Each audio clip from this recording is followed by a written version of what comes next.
Assalamualaikum warahmatullahi wabarakatuh. Yang terhormat Bapak, Ibu, guru, serta staf SD L1 Kesesi. Baiklah, saya akan mendiseminasikan terkait budaya positif ya. Ini ada pada modul 1.4 kegiatan program guru penggerak. Baiklah, sebelum kita belajar tentang budaya positif, terlebih dahulu kita biar tahu apa itu perubahan paradigma belajar ya. Ada beberapa teori kontrol ya yang selama ini kita memahami bahwa itu sesuatu yang benar, tapi sebenarnya hanya sebuah ilusi. Pertama, ilusi guru mengontrol murid ya. Jadi seakan-akan kita itu mengontrol murid, padahal kalau kita tahu ya, murid itu punya kemerdekaan. Jadi guru mengontrol murid itu sebuah ilusi. Kemudian ada ilusi bahwa semua penguatan positif efektif dan bermanfaat. Ini juga termasuk sebuah ilusi. Contoh soal ketika kita mengatakan kebiasaan setiap hari kepada anak. Awalnya mungkin anak akan merasa bahwa itu sesuatu yang positif, tapi suatu saat anak itu akan memberontak dan akan kembali ke sifat aslinya. Untuk itu, untuk penguatan positif ini belum tentu efektif. Selanjutnya, ilusi bahwa kritik dan membuat orang merasa bersalah dapat menguatkan karakter. Tentu sering kita melakukan ini ya pada anak-anak. Ketika mereka bersalah, kita sering mengkritik. Dengan mengkritik tersebut, berharap bahwa karakter anak itu akan berubah. Ternyata itu semua hanya ilusi. Karena pada dasarnya karakter itu dibentuk bukan lewat kritikan, bukan lewat sebuah ujaran, tapi merupakan bagian dari diri. Kemudian ada ilusi bahwa orang dewasa memiliki hak untuk memaksa. Nah, ini kadang kita lakukan ya terhadap anak-anak kita. Contohnya kita mendisiplinkan mereka. Setiap hari Senin harus pakai topi. Kalau nggak topi dihukum. Nah, itu adalah ilusi bahwa orang dewasa memiliki hak untuk memaksa. Pada dasarnya anak-anak kita itu cenderung melakukan disiplin itu karena perasaan terpaksa. Nah, di budaya positif ini, di paradigma belajar ini, kita akan merubah itu semua. Biar bagaimana anak-anak itu memiliki motivasi intrinsik dari dalam, bukan ekstrinsik. Kita lanjut. Nah, ini makna disiplin. Ki Hajar Dewantara menyatakan bahwa untuk mencapai kemerdekaan atau dalam konteks pendidikan kita saat ini, untuk menciptakan murid yang merdeka, syarat utamanya adalah harus ada disiplin yang kuat. Disiplin yang maksud adalah disiplin diri yang memiliki motivasi internal. Ya, baik Bapak Ibu guru semua, saat kita mendisiplinkan anak kita, itu sebenarnya kita ingin menjadikan anak-anak kita menjadi anak yang merdeka. Tapi motivasi disiplin di sini ini berasal dari eksternal karena dari diri kita, belum berawal dari anak didik kita. Untuk itu bagaimana kita membuat anak-anak itu disiplin dari dirinya sendiri, bukan dari paksaan kita, bukan dari orang tua. Nah, sehingga bagaimana kita memaknai disiplin ini. Jadi sebenarnya disiplin itu makna dari seseorang yang sudah merdeka. Nah, bagaimana mereka merdeka? Mereka harus punya disiplin yang kuat. Budaya disiplin yang kuat ini makna dari setiap individu yang merdeka. Selanjutnya, kebajikan universal. Ya, ini yang sering sempat saya sampaikan ya kepada teman-teman semua tentang kebajikan universal yang ada pada diri setiap individu. Sebelum kita membuat keyakinan sekolah, kesepakatan kelas, kita pasti punya kebajikan universal.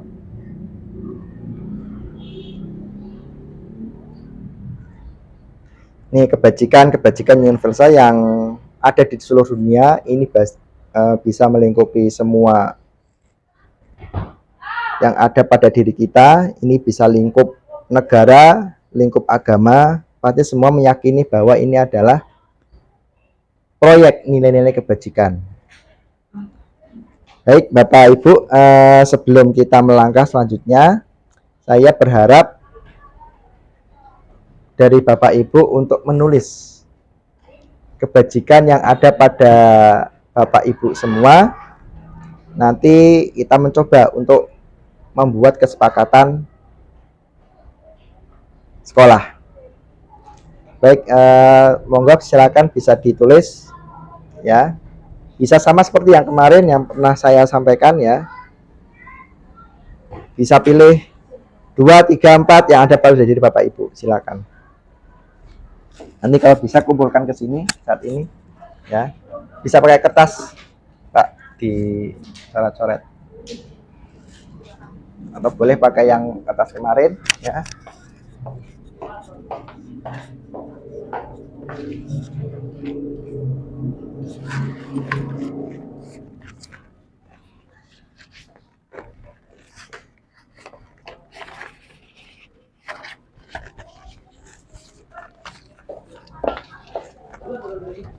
Ini aja Pak Bambang, bagi yang kemarin tinggal dikasih nama aja.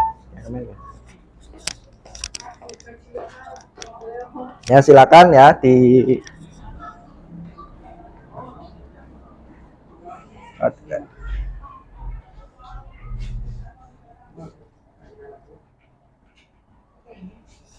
ya. Tinggal dikasih nama saja untuk itu ya. Kasih nama untuk kebajikan kemarin, kemudian untuk indikator.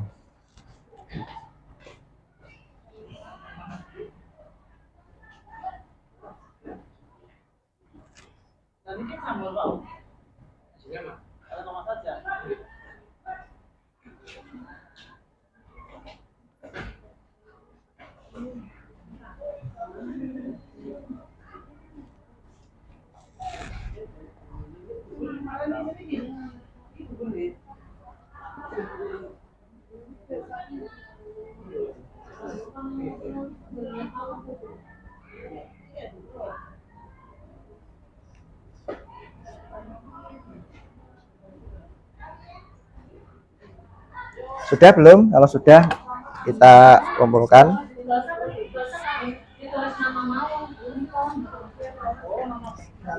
Ya.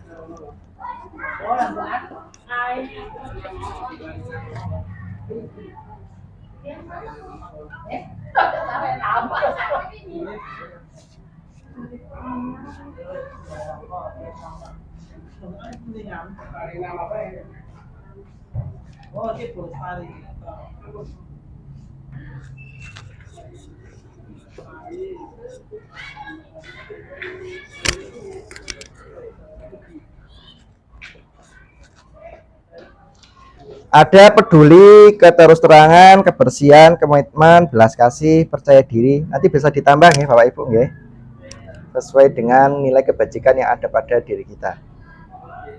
Nanti kita akan buat untuk kesepakatan sekolah dari hasil nilai kebajikan yang ada pada diri kita masing-masing. Baik, terima kasih.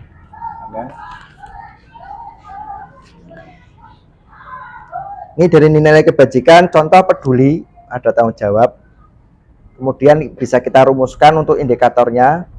Kita sebagai guru harus peduli pada siswa-siswa kita dan teman-teman sama guru dan juga lingkungan sekitar kita. Ini dari Pak Bambang. Coba kita bisa turunkan ya dari kata-kata peduli. Inti dari peduli bagaimana Bapak Ibu? Coba kita diskusi sebelum kita lanjut. Peduli itu kan perhatian ya. Ada perhatian ini, jadi bagaimana kita membuat anak-anak kita menjadi seorang pembelajar yang merdeka. Jadi kita harus bisa memenuhi kebutuhan anak-anak kita. Mereka butuhnya apa sih? Kita tanyakan. Ya. Jadi jangan kita masuk ke kelas asal kita bawa materi terus kita ngomong selesai, tidak ya. Jadi kita harus memenuhi kebutuhan belajar mereka. Karena ada anak yang sukanya belajar sambil bermain. Ada anak yang belajar sambil lari-larian. Ada anak yang belajar tidak hanya melihat, tapi dia juga harus memakai metode-metode yang lain. Nah, itu kita harus bisa menjadi sosok yang bisa memuaskan mereka, yang bisa membuat anak-anak bahagia. Itu dari kata-kata peduli. Jadi intinya mari kita bersama-sama untuk membuat kelas kita menyenangkan, ya. Jadi menjadikan kelas kita kelas yang berpihak kepada murid. Itu dari kata makna peduli. Jadi nanti untuk tambahan indikatornya yaitu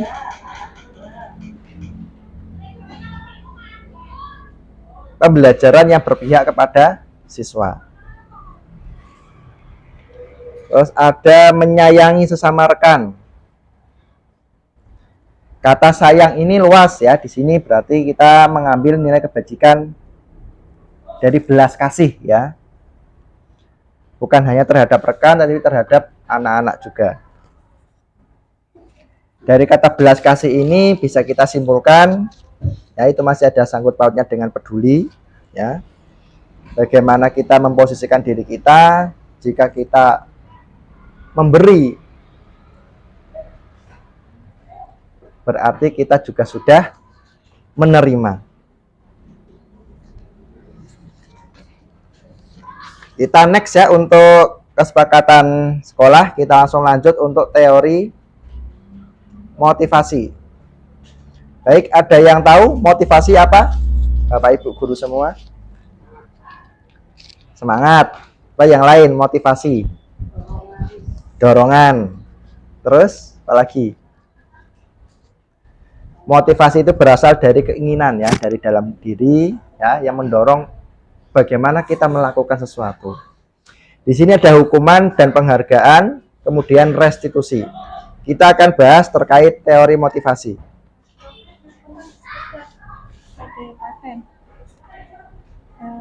Terkait SK kelulusan yang baru kan nomornya 400.3.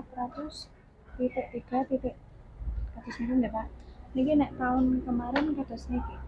Ikut ini aja. Yang dulu. Iya. Jangan yang ini. Iya. Pernah turun Pak. Iya.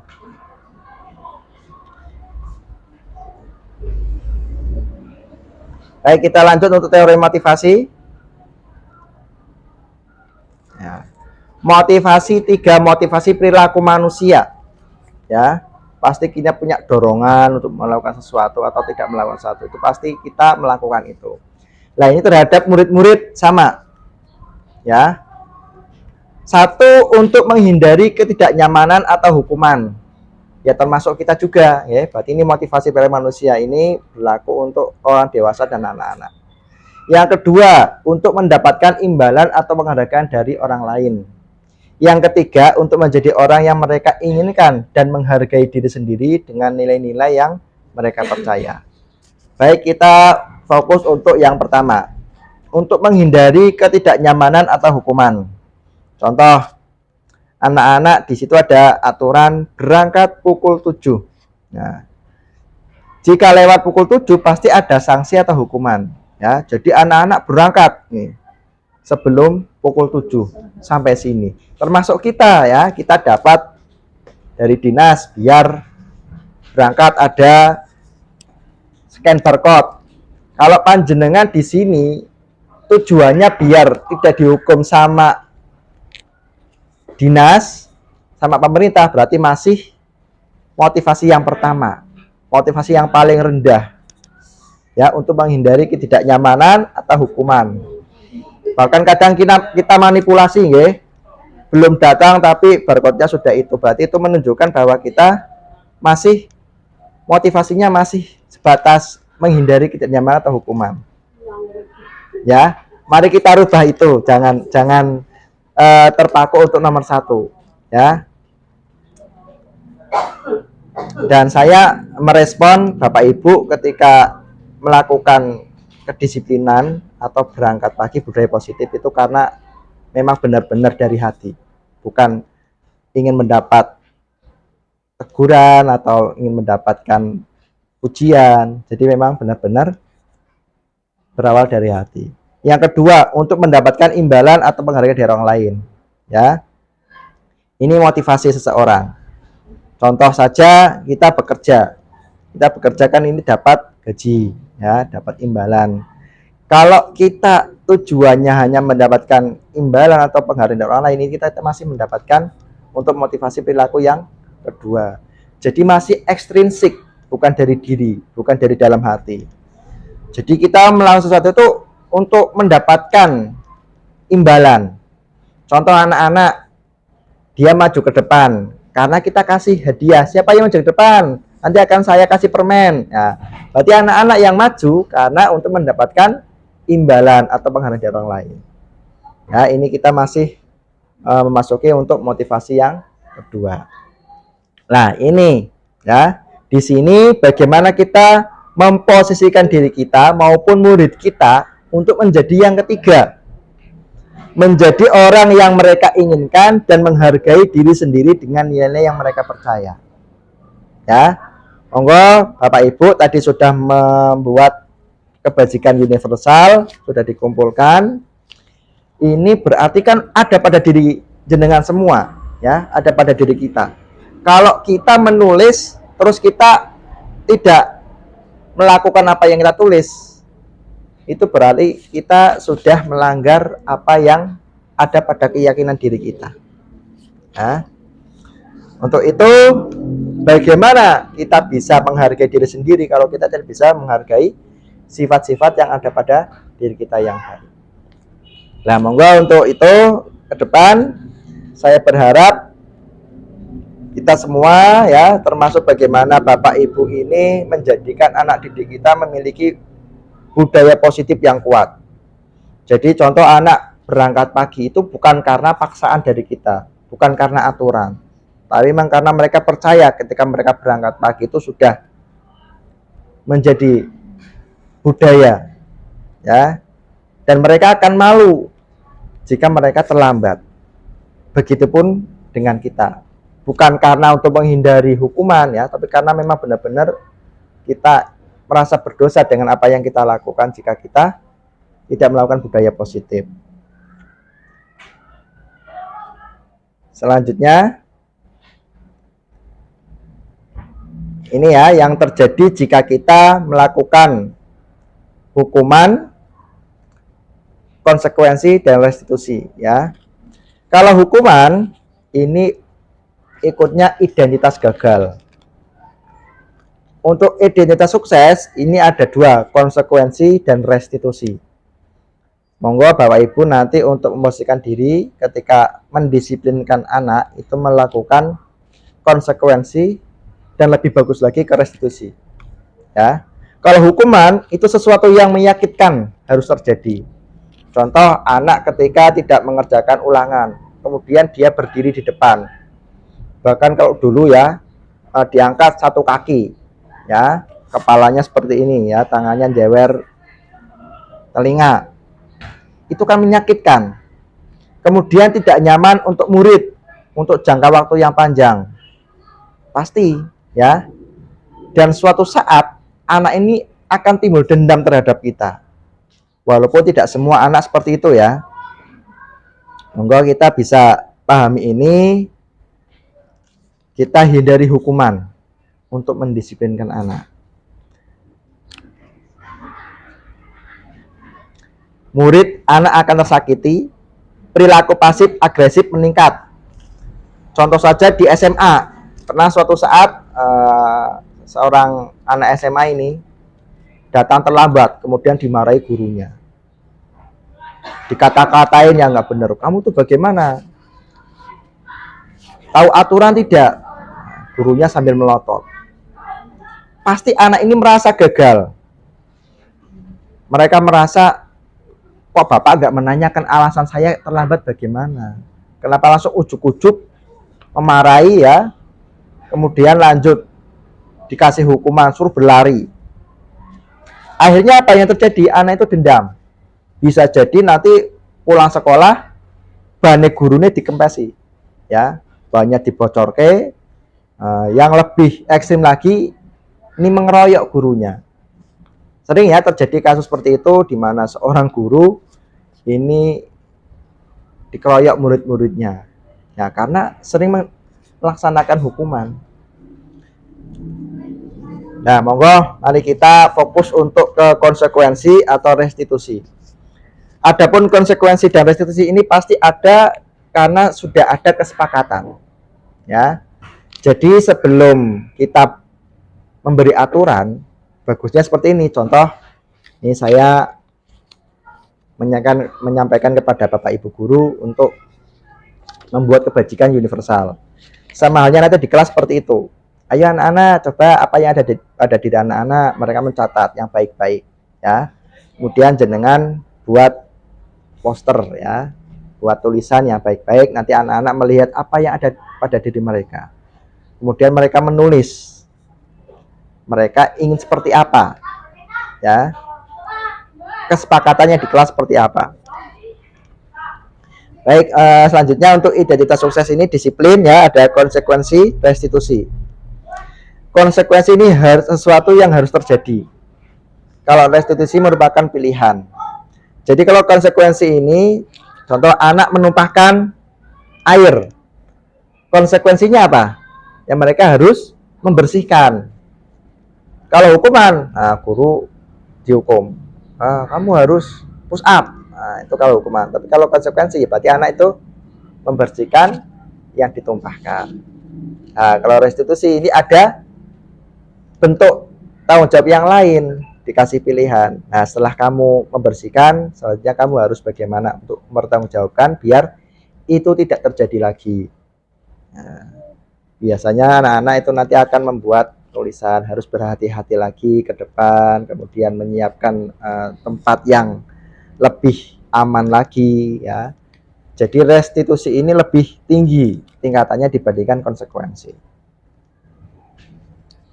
Konsekuensi tidak nyaman untuk murid untuk jangka waktu pendek, tapi untuk ke depan ini bagus, ya.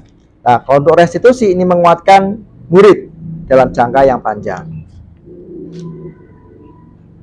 Kemudian korban bisa diabaikan. Untuk konsekuensi restitusi, korban mendapatkan ganti. Konsekuensi murid anak dibuat tidak nyaman. Kalau untuk restitusi mendapatkan penguatan.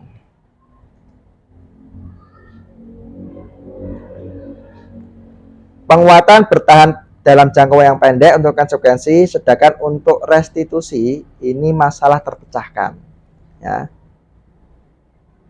Kita lanjut untuk, nah ini ya.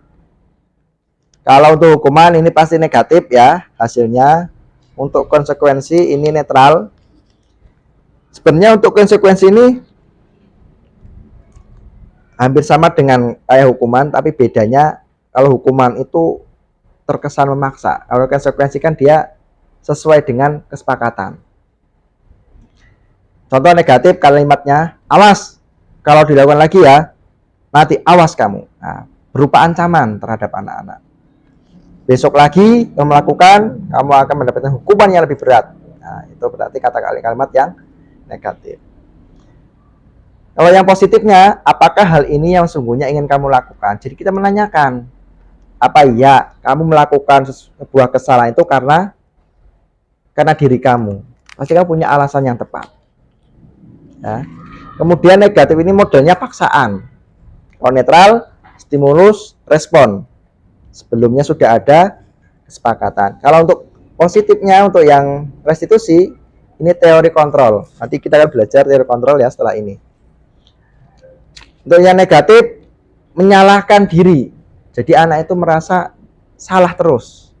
Untuk netral ini ada kesepakatannya terlebih dahulu, ini mendorong sebuah kepatuhan. Untuk positif dari restitusi yaitu mendorong disiplin positif. Hukuman konsep diri buruk. Untuk yang netral ini konsep diri baik, ya. Kemudian yang restitusi ini konsep diri kuat. Ya.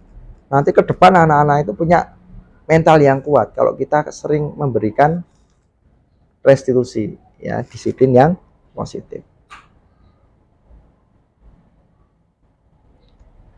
Baiklah, restitusi ya, ini untuk pengertiannya, jadi biar Bapak Ibu tahu, adalah proses menciptakan kondisi bagi murid untuk memperbaiki kesalahan mereka sehingga mereka bisa kembali pada kelompok mereka dengan karakter yang lebih kuat. Ini menurut Gosen ya, tahun 2004. Jadi restitusi ini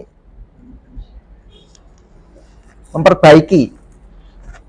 Ketika anak melakukan kesalahan, jangan kita justice mereka ya, jangan kita hukum mereka.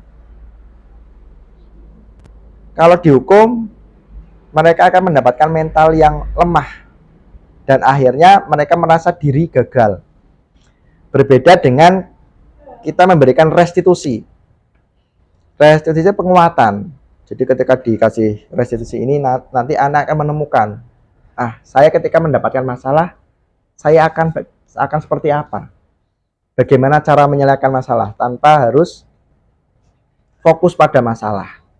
Jadi restitusi ini bukan fokus pada permasalahan yang dihadapi anak, tapi berfokus pada penyelesaian. Fokus pada kebaikan yang ada pada diri anak.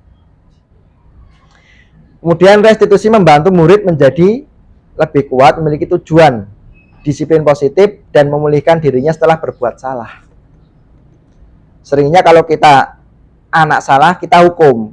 Besoknya mereka pasti akan mengulangi lagi. Sering kan Bapak Ibu kita menghukum anak. Contoh nggak mengerjakan PR. Besoknya pasti akan mengulangi itu. Karena mereka menyadari, paling ya nanti dihukum lagi seperti ini. Berbeda kalau kita melakukan restitusi. Nah, penekanannya bukan pada perilaku untuk menyenangkan atau menghindari ketidaknyamanan ya, restitusi ini. Tapi untuk menghargai nilai-nilai kebajikan yang mereka percayai. Jadi mereka punya keyakinan ya, keyakinan yang ada apa, kesepakatannya apa ya. Jadi contoh tadi peduli ya, dari kata peduli itu. Kamu tahu kan keyakinan kamu peduli, iya. Nah, coba ketika kamu sudah merasakan perasaan peduli, kasih sayang terhadap orang lain, apakah berkata kasar, membuli itu termasuk keyakinan yang benar ya. Jadi pertanyaan seperti itu nanti akan membuat anak-anak itu teringat, oh ya, saya jika seperti ini itu salah. Kemudian bagaimana saya mempertanggungjawabkan kesalahan yang ada pada diri saya. Kalau hukuman itu bukan menyelesaikan masalah, tapi fokus pada masalah tersebut. Ya, jadi bukannya selesai, nanti bahkan menimbulkan masalah yang lebih kompleks lagi. Iya, untuk restitusi seperti itu ya. Nah, ini. Selanjutnya nanti Bapak Ibu agar bisa membuat keyakinan kelas. Ya. Keyakinan kelas itu nilai-nilai keselamatan atau kesehatan. Inilah yang disebut sebagai keyakinan, yaitu nilai-nilai kebajikan universal yang disepakati secara tersirat dan tersurat, lepas dari latar belakang, suku, negara, bahasa maupun agama. Tadi sempat saya sampaikan ya, apa itu kebajikan universal. Kebajikan universal itu tidak memandang agama apa, kemudian suku apa, negara mana, semua sama. Contoh toleransi. Toleransi itu pada setiap agama ada. Di agama Konghucu ada, agama Islam ada, agama Kristen, Buddha, dan Nyalang, itu toleransi. Kemudian kebajikan universal peduli. Itu juga ada setiap agama, setiap negara. Kemudian kasih sayang, ya, belas kasih. Ini juga setiap agama menyarankan itu, setiap negara itu, ya, setiap suku pasti punya perasaan karena kita manusia ya, secara universal pasti punya perasaan itu. Nah, untuk membuat keyakinan kelas ini bisa berupa pernyataan universal yang dibuat dalam bentuk kalimat positif. Ingat ya, kalimat positif. Jadi, misal anak membuat kalimat negatif, nanti bisa kita arahkan. Contoh saja kalimatnya gini. Jangan berlari-lari di halaman atau di kelas. Jangan berlari-lari di kelas. Kalimat positifnya apa Bapak Ibu? Ya, bisa berjalan tertib di lingkungan kelas. Jadi nanti ketika kita membuat keyakinan kelas atau kesempatan kelas, buatlah kalimat positif. Contoh, jangan membuang sampah sembarangan. Bisa kita rubah bagaimana? Ya, buang sampah pada tempatnya. Jadi kalimatnya positif semua untuk kesepakatan kelas, ya, keyakinan. Ya, tidak, jangan, itu kita hindari. Karena nanti biasanya itu belakangnya yang diingat anak. Jangan membuang sampah sembarangan, jangan hilang membuang sampah sembarangan. Lah itu yang sering, ya. Jangan nakal, ya, anak nakal, ya kita buat, ya. Makanya kalau kita mengingatkan anak-anak kita itu jaga ya, tangannya dijaga gitu ya. Ketika anak itu sering nakal, plak tangannya itu ya, kita kasih pengertian, tangannya dijaga, tangannya dijaga. Nah itu ya, menjaga tangan berarti bagaimana membuat tangan anak kita itu tidak sembarangan memukul, ya. Itu kalimat positif. Monggo nanti bisa diterapkan ya Bapak Ibu di kelas ketika membuat keyakinan kelas. Jadi buatlah keyakinan kelas itu membuat kalimat yang positif.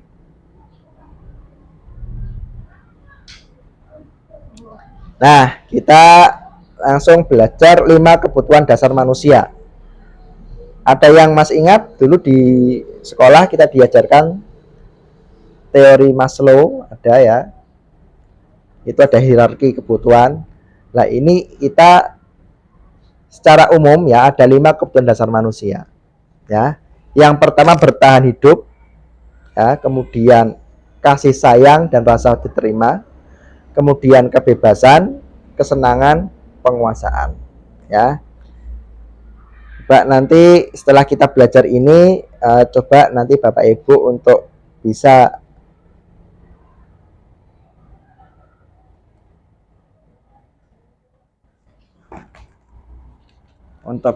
menjawab ya pertanyaan ini di laptop satunya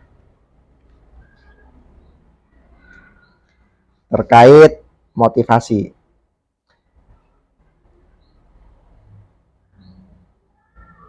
Baiklah, saya jelaskan dulu terkait bertahan hidup atau fisiologis. Untuk bertahan hidup ini termasuk di dalamnya itu kita sudah bisa makan, rasa aman, ya. Kemudian kita bisa memenuhi kebutuhan. Ini termasuk kebutuhan dasar manusia. Bagaimana jika kita bisa hidup tenang, bisa nyaman ketika kebutuhan dasar bertahan hidup saja kurang? Contoh saja anak-anak kita ya yang sekolah ini di rumah tidak sarapan. Ketika sampai sekolah bagaimana rasanya? Berarti ada kebutuhan bertahan hidup yang tidak didapatkan. Apa yang terjadi?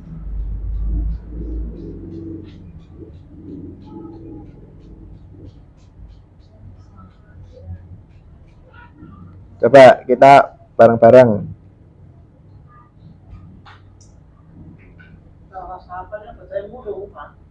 Ya, murung. Kurang konsentrasi. Jadi kan ada sesuatu yang hilang. Jadi contoh, kalau kita melihat anak kita bermasalah, kita harus cari dulu penyebabnya apa. Jangan tiba-tiba langsung, oh permasalahan ini langsung kita hukum, langsung apa. Tidak, kita cari dulu penyebabnya apa. Misal, kita punya anak didik, tiba-tiba di kelas dia merebut makanan temannya. Nah, itu dari 5 faktor ini, kebutuhan dasar ini, apa yang belum terpenuhi dari anak tersebut? Apakah dari bertahan hidup, apakah kasih sayang, apakah kebebasan, kesenangan, atau penguasaan? ya. Bisa jadi anak itu merebut makanan temannya karena mungkin dia belum sarapan. Di rumahnya dia belum mendapatkan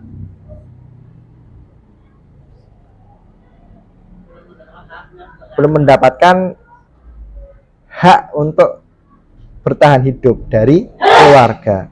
Sehingga di sekolahan anak ini merebut makanan temannya. Nah, kita harus paham 5 kebutuhan dasar manusia.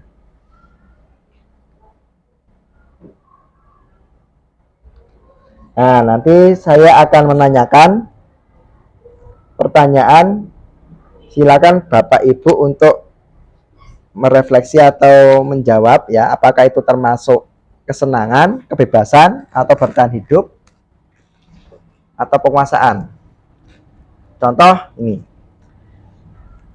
Jawaban Dinda ya.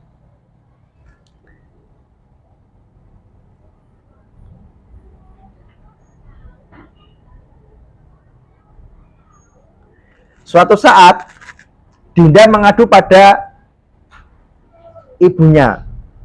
Dia bilang, saya benci pada Ibu Rani.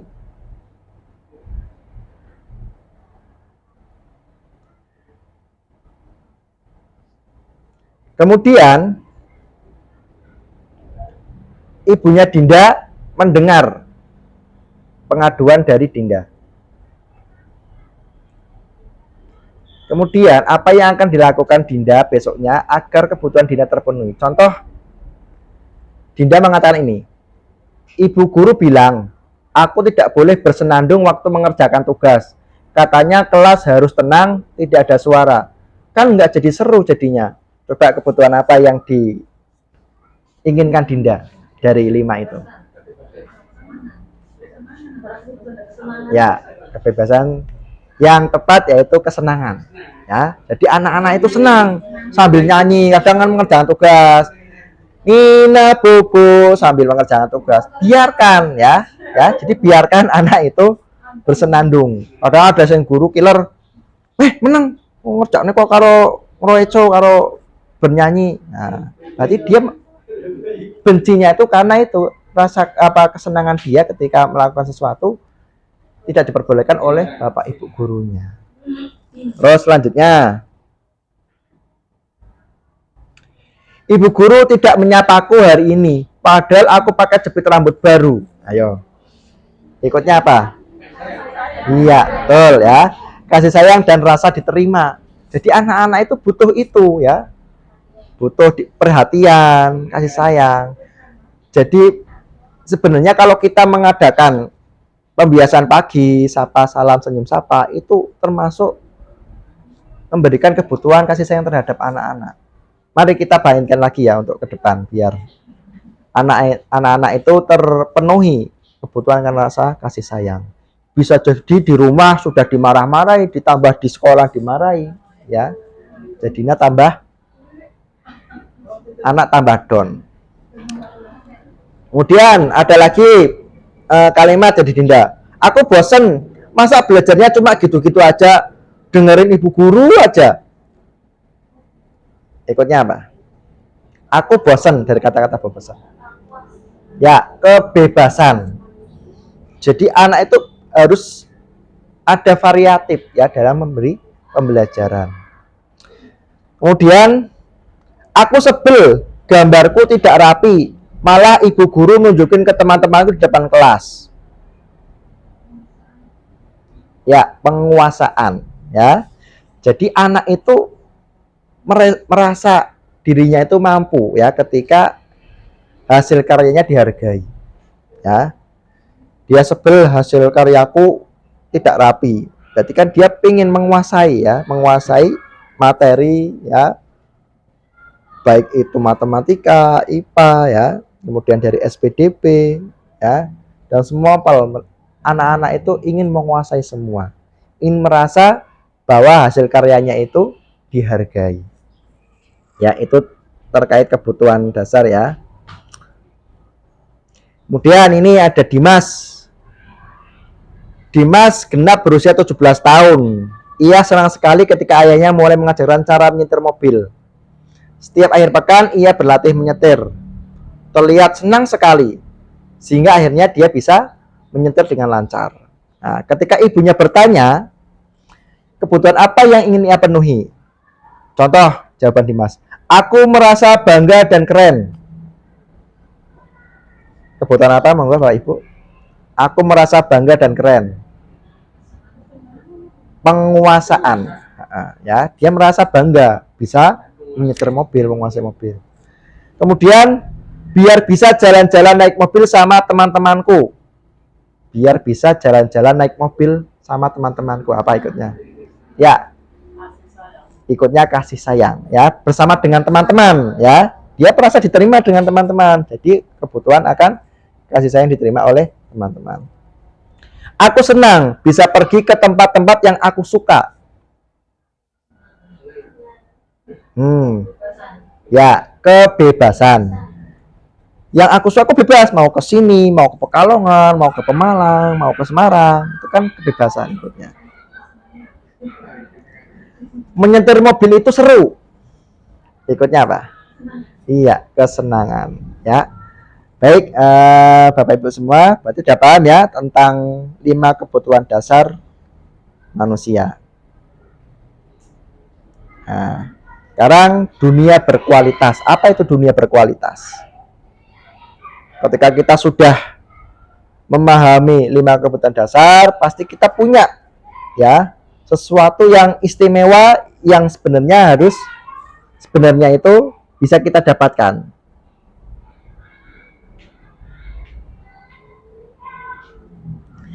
Dunia berkualitas Anda adalah tempat khusus dalam pikiran Anda, tempat Anda menyimpan gambaran representasi dari semua yang Anda inginkan. Bisa berisi orang-orang dan apa saja yang terbaik dalam hidup Anda dan membuat Anda merasa bahagia dan terpenuhi kebutuhan dasar Anda.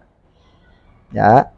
Jadi setiap orang pasti punya keinginan, harapan, cita-cita. Nah, ini dunia berkualitas ini tuh gambaran kita.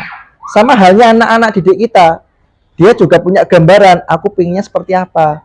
Aku di sekolah punya guru yang enjoy, yang baik hati, yang ramah, punya teman-teman yang support, ya, yang kompak, teman-teman yang punya rasa setia kawan, kemudian punya lingkungan yang memadai, ya, tempatnya sejuk, rapi, nyaman, ya, di rumah orang tua baik, ya, apa saja dituruti. Pasti anak-anak punya keinginan itu, sama halnya dengan kita, ya.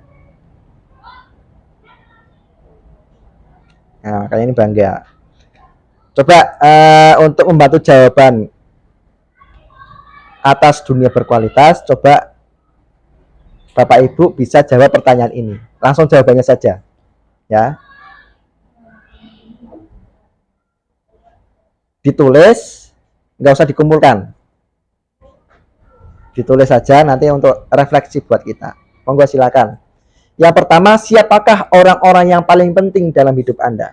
Bisa ditulis orang tua, ya, ayah, ibu, anak, ya, pasangan, ya. Kemudian nilai-nilai kebajikan apa yang terpenting dalam hidup Anda? Contoh kejujuran, kemudian disiplin, tanggung jawab, ya. Monggo bisa diisi sesuai dengan yang ada pada diri Bapak Ibu semua. Kemudian pertanyaan ketiga, kalau Anda menjadi orang yang ideal, karakter atau sifat apa yang Anda paling inginkan pada diri Anda? Ini posisi kita sebagai orang ideal.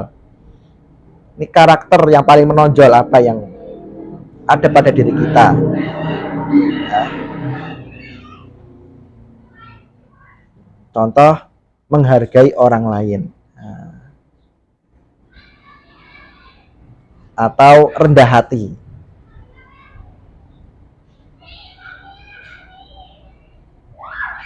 Selanjutnya untuk pertanyaan keempat, apa pencapaian Anda yang sangat membanggakan? Jadi prestasi apa yang pernah kita dapatkan yang membanggakan bagi Anda? Contoh, saya diangkat menjadi guru. Nah, bisa jadi itu sesuatu yang membanggakan bagi diri kita, bisa kita tulis.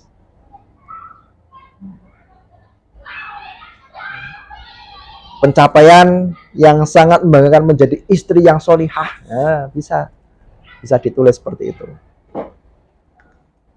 Terus yang terakhir, apa pekerjaan ideal bagi Anda? Ya, ini sesuai dengan keinginan cita-cita Anda. Kalau jadi guru, ya guru yang berprestasi, guru yang memiliki disiplin tinggi.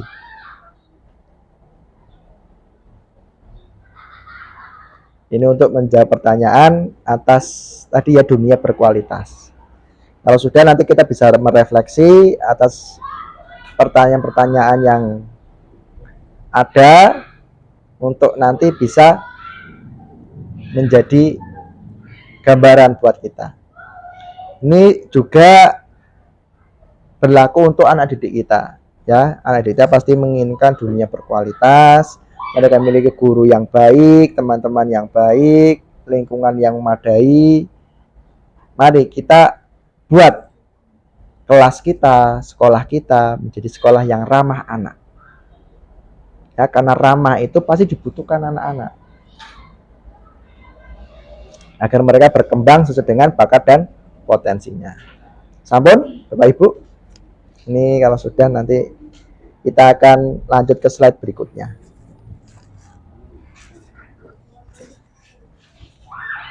Nah, sambil istirahat santai dulu.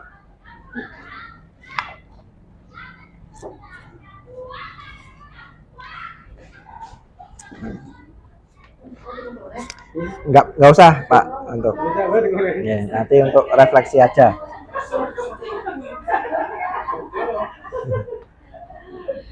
Ini nanti untuk membantu kita merefleksi dari dunia berkualitas ini ya, Bapak Ibu ya. Kita punya pikiran ya, mindset bagaimana dunia berkualitas seperti apa. Itu gambaran ya, gambaran dunia berkualitas seperti itu.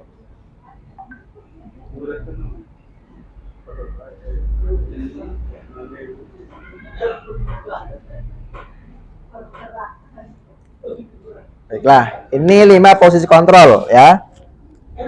Yang pertama, penghukum, pembuat rasa bersalah. 2, ketiga sebagai teman. 4, pemantau. 5, manajer ya.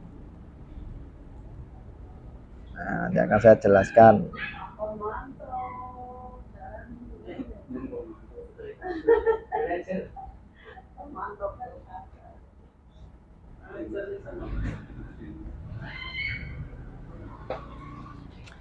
Penghukum ini bisa menggunakan hukuman fisik maupun verbal. Kalau yang fisik bagaimana Bapak Ibu?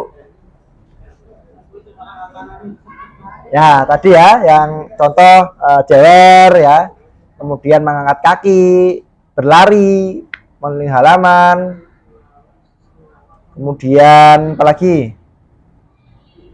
Contoh, kalau dulu ya sering ya, kamu menyalin 100 kali. Itu termasuk fisik atau verbal? Nah, misal nggak mengerjakan PR sekali, terus suruh menulis jawaban 100 kali. Fisik atau verbal? Fisik ya ikutnya ya, karena nulis. Nah, fisik ya. Kalau verbal itu kata-kata. Ya. Kamu itu ya, dimarahi itu termasuk verbal. Kandani ngeweng. Ya. Beling, ya. Terus mengatakan yang tidak baik terhadap anak, jadi termasuk hukuman verbal. Kalau fisik ini hati-hati ya sekarang ya, karena ada undang-undangnya ya, bisa kekerasan. Apalagi sekarang orang tua ya, sedikit-sedikit lapor ya, sedikit lapor ke polisi. Jadi kita hindari hukuman ya, penghukum ini posisi kita hindari untuk sebagai penghukum.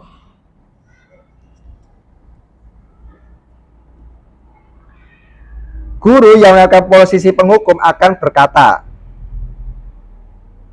patuhi aturan atau kalau enggak awas. Kamu selalu saja salah ya.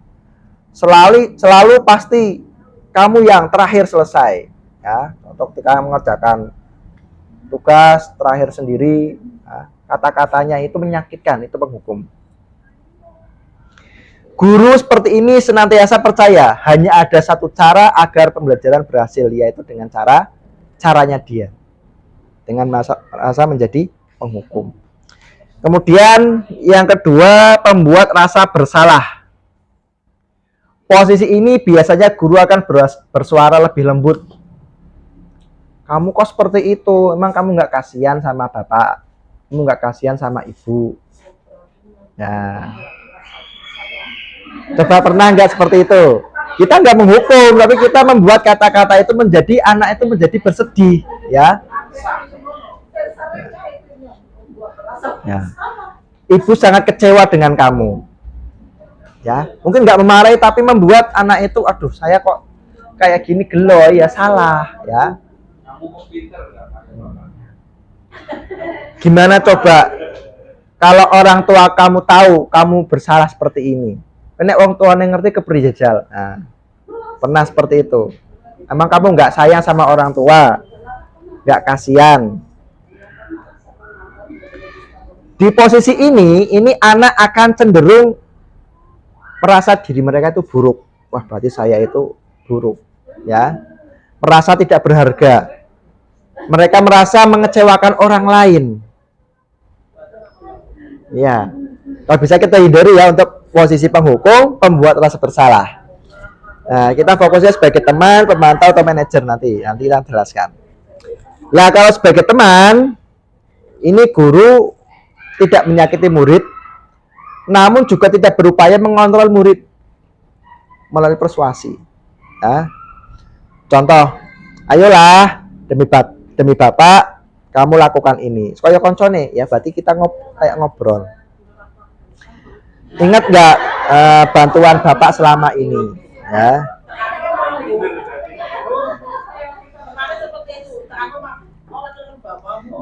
Terus ada pembiaran. Contoh katanya seperti ini. Ya udah, kali ini nggak apa-apa, besok lagi jadi ulangi ya. Nah, itu pembiaran. Berarti seakan-akan itu mereka melakukan itu udah biasa. Ya udah, kali ini nggak apa-apa, besok lagi jadi ulangi. Itu kata-kata itu malah kadang menjadikan, oh, itu guru saya kayak teman. Jadi lah, ini menjadikan anak-anak mungkin suatu saat nggak mengulangi, cuma dia nggak memiliki mental yang kuat, ya, merasa dibantu. Jadi menjadikan mereka itu mentalnya mental cengeng, ya. Kalau kita memposisikan diri kita sebagai teman. Hal negatif tidak membantu mereka, ya. Hal negatifnya justru ini tidak akan membantu anak-anak kita tumbuh, ya. Karena mereka akan ketergantungan terhadap kita. Kemudian pemantau artinya mengawasi. Jadi kita memposisikan diri kita sebagai pengawas, ya. Adapun pertanyaannya ini terkait konsekuensi, ya, tadi kesepakatan kelas yang sudah dibuat, kemudian anak salah, langsung peraturannya apa? Jadi tegas, ya. Apa yang telah kamu lakukan? Sanksi atau konsekuensinya apa? Ya, ketika anak bersalah, di situ konsekuensinya apa? Apa yang kamu lakukan ketika melakukan sebuah kesalahan? Kalau pemantau ini mengandalkan perhitungan, ada datanya, ada catatannya, ya, dan kadang juga menggunakan stiker, ya. Kemudian daftar cek, misal bagus, kurang bagus, ya, kurang berkembang, ya. Ya, emoticon. Berarti ini berawal dari teori stimulus respon. Yang posisi terakhir yaitu manajer. Nah, ini yang diharapkan dari kegiatan kita, yaitu menjadi manajer.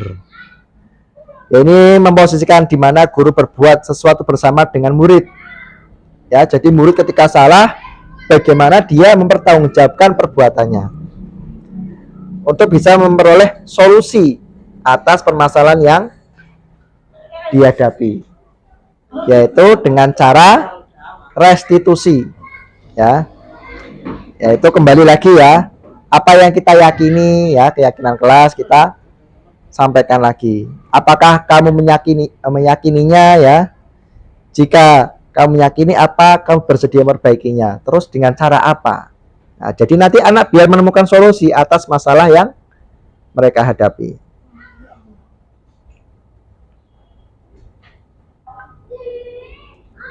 Selanjutnya, nah, karena kita sudah belajar terkait tema positive control, kita belajar tentang segitiga restitusi.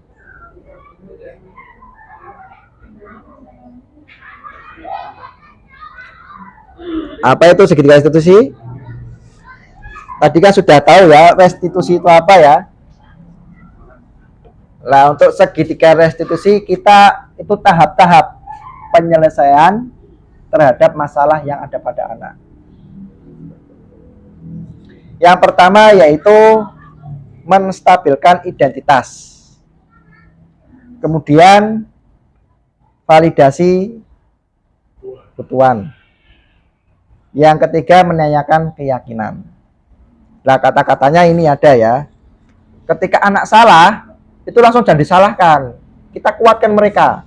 Setiap orang pasti pernah melakukan kesalahan ya. Jadi anak itu tidak langsung disalahkan. Pasti kamu melakukannya pasti ada sebabnya, ada alasannya. Contoh mukul, anak mukul temennya. Pasti dia punya alasan kenapa mukul. Bisa jadi yang dipukul ini awalnya membuat masalah sehingga dia terpancing emosinya. Jadi ya ada benarnya juga mukul karena dia mempertahankan keyakinan, mempertahankan harga dirinya. Ketika dia dilecehkan, dicemooh, ya, dibully, dia melawan dengan cara memukul. Ya. Cuma dari situ kita gali apakah memukul itu cara yang tepat ketika kita mendapatkan sebuah masalah. Biar anak itu bertanggung jawab, besok lagi tidak mengulangi perbuatannya.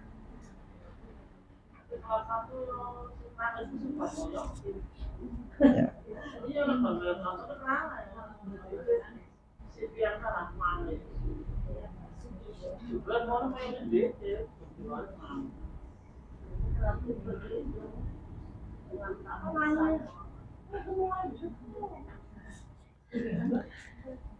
Ya, kita cek satu persatu untuk pengertiannya ya, dari menstabilkan identitas ya.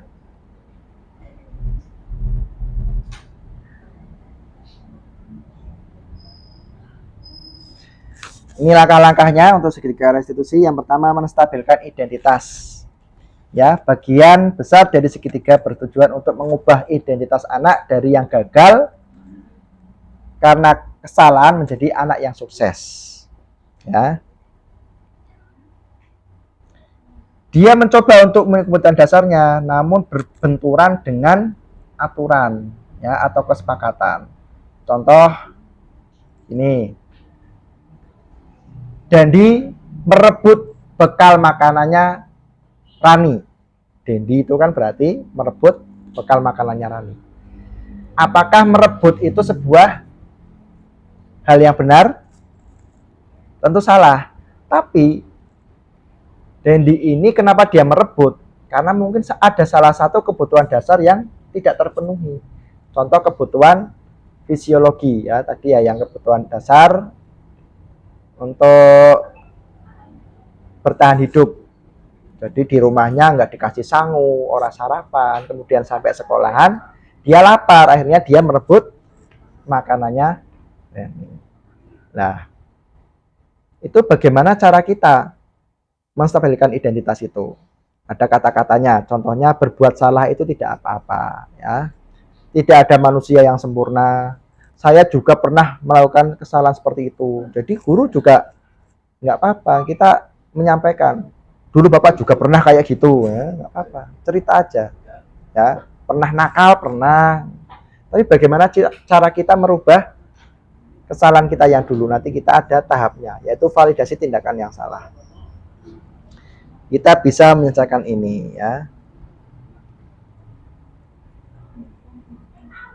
Kemudian ada kata-kata, Bapak tidak tertarik mencari siapa yang salah, tapi ingin mencari solusi dari permasalahan ini. Misal ada dua anak yang bertikai, terus ora arep golek sapa sing salah sing bener ora. tapi kita agar selesai bagaimana, ya. Jadi tidak fokus pada masalah, tapi fokusnya pada penyelesaiannya. Ketika ada kata-kata seperti itu, anak-anak akan merasa dikuatkan. Jadi mereka tidak disalahkan atas kesalahan yang mereka lakukan. Kemudian yang kedua yaitu validasi tindakan yang salah. Setiap tindakan yang dilakukan pasti ada tujuannya. Contoh tadi Dandi merebut makanan, pasti ada tujuannya. Ya, karena mungkin dia lapar, karena nggak dikasih uang saku. Jadi kita biar tahu dulu kebutuhan dasarnya apa, kok dia bisa sampai berbuat seperti itu. Ya. Nah, menurut teori kontrol ini setiap manusia pasti punya tujuan setiap melakukan sebuah tindakan. Nah, kata-kata yang bisa kita sampaikan kita melakukan validasi tindakan, yang pertama yaitu padahal kamu bisa melakukan yang lebih buruk dari ini, kamu masih untung. Contoh ketika ada anak yang menonjok, mending nonjok tok, untung ora di kepruk nganggo watu. Berarti kita masih membela anak yang salah. Pembelaannya itu nanti kita kembalikan ke keyakinannya. Nah, kamu pasti punya alasan ya mengapa kamu melakukan hal itu. Jadi nggak langsung disalahkan. Nah, kamu boleh mempertahankan sikap itu, tapi kamu harus menambahkan sikap yang baru. Ya, berarti kita memvalidasi dulu. Umumnya kan kita suruh berhenti, ya. Contoh anak mencoret-coret tembok. Kalau nggak berhenti besok kamu tak hukum. Stop, ya. Awas loh, besok maning nek kamu coret-coret tembok. Nah, jadi ada ancaman. Berarti menyetop apa yang dilakukan anak. Nah, bukan begitu caranya ya, tapi kita melakukan validasi tindakan yang salah. Restitusi itu bukan menyarankan guru untuk melanggar aturan adalah sikap yang baik, tapi restitusi itu memahami alasannya, biar tahu alasannya apa, ya. Bahwa setiap orang pasti pernah salah. Tapi bagaimana salah ini biar berubah ke arah yang baik, bukan membenarkan sesuatu yang salah ya, tapi bagaimana kesalahan itu nanti dirubah ke arah yang lebih baik. Jadi setiap orang pasti salah ya, pernah, namanya manusia itu tepatnya salah dan lupa.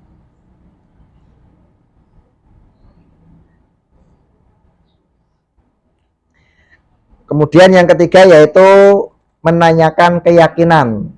Nah, ini kalau sudah menanyakan keyakinan, kita nanti akan diarahkan bagaimana anak ini menyelesaikan masalahnya. Apa yang kita percaya sebagai kelas atau keluarga, ya. Keyakinannya apa, kesepakatan kelasnya apa. Contoh di situ ada kasih sayang, harus menghargai, menghormati teman. Ya. Kok di situ kok terjadi pembulian? Berarti kan dia melanggar keyakinan yang ada di kelasnya tersebut. Kita nanti gali, ya, keyakinan kelasnya apa, kemudian apa yang akan dilakukan untuk mempertanggungjawabkan itu, apa nilai umum yang kita sepakati, terus kamu mau jadi orang yang seperti apa sih ke depannya, itu kita tanyakan pada anak-anak kita jika mereka melanggar.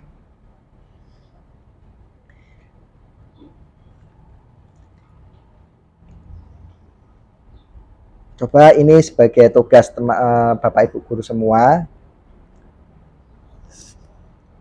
buatlah skenario, ya, atau sesuatu yang pernah terjadi di kelas tapi dibuat langkah-langkah seketika restitusinya. Bisa ditulis ya. Contoh skenarionya apa? Tulisannya contoh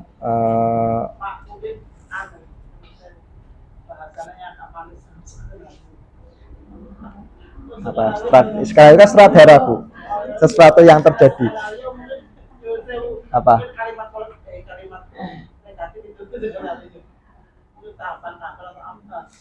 ya, bukan negatif Bu, tinggi kalimatnya. Ya udah, maksudnya gini, skenario itu kan kayak mana, sesuatu yang pernah terjadi, atau gampangannya kita membuat sebuah tahapan, ya, alur dari sebuah masalah yang dihadapi anak. Kemudian bagaimana langkah segitiga restitusi yang Bapak Ibu ambil. Contoh gini, Bu Lili, punya murid ya, suatu hari bertengkar. Contoh siapa si Bu, muridnya Kania ya, Kania sama siapa Bu? Contoh sama Meka, bertengkar ya. Lah, Bu Lili sebagai guru memposisikan sebagai manajer, kemudian melakukan langkah-langkah segitiga restitusi. Coba bagaimana langkah-langkahnya? Saya ingin tahu. Tadi ya untuk kalimat-kalimatnya bisa ya, untuk Mr. dan itu berarti tiap orang pasti salah ya.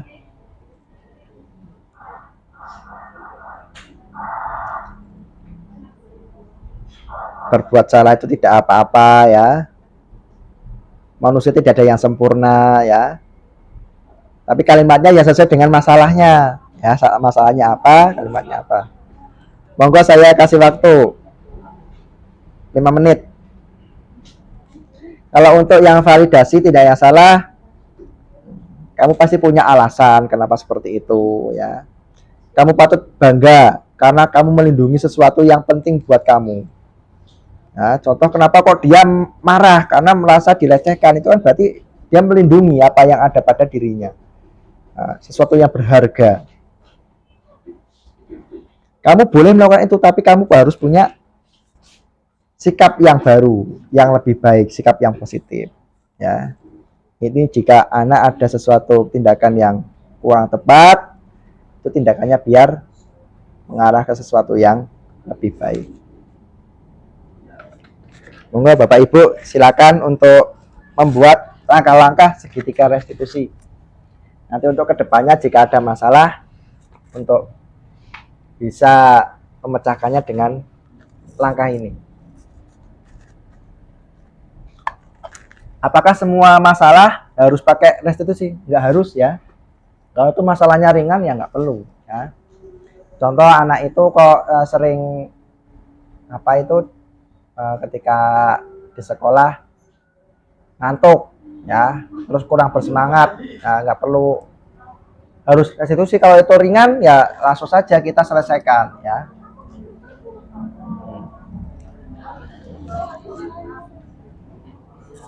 Ya silakan untuk di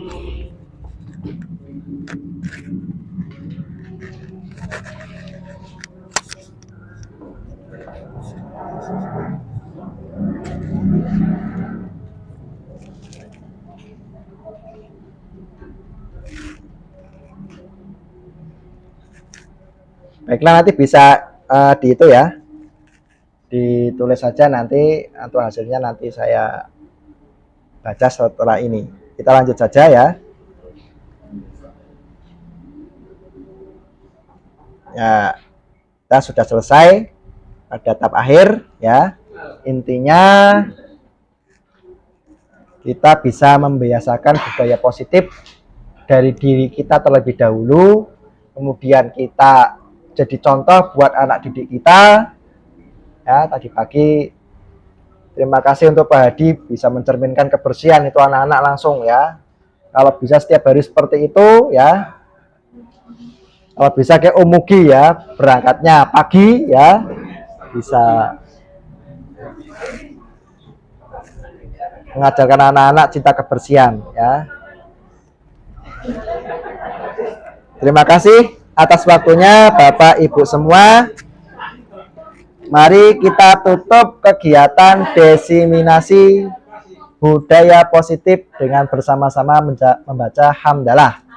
Alhamdulillahirabbil alamin. Terima kasih. Assalamualaikum warahmatullahi wabarakatuh.